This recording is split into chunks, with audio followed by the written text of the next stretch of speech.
Қалжа деген не? Қалжа келінге арнап байланған қой. Әйел өмірінде оның мәні зор. Қазақта босанған әйелге арнап сойылған қойдың еті біткенше келінді жеке қалжалаған. Жас босанған әйелдің тісі әлсіз болады. Түсіп қалу мүмкін деп суық ас жегізбеген.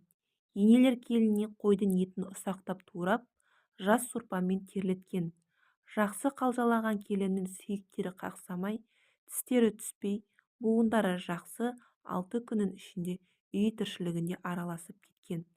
Қалжаға сойылған қойдың 6 буыннан тұратын мойын омыртқасын бірінші күні келіннің өзіне тісін тигізбей қолымен мүжіткен.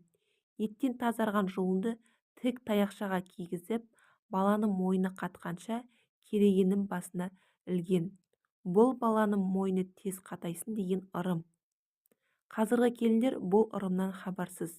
Түсік тастау бір баладан ары тумай, күтімсіздік әсері ашқарақ тамаққа өте сұғанақ жандарды көрсе, шешесі қалжаға тоймаған ғой деп әзілдескен ырым бар. Күтімі жақсы әйел балаға жеткілікті сүт береді. Тоқ бала балпиып, тойған қозыдай көп ұйықтайды. Анасының ұйқысы да жақсарады.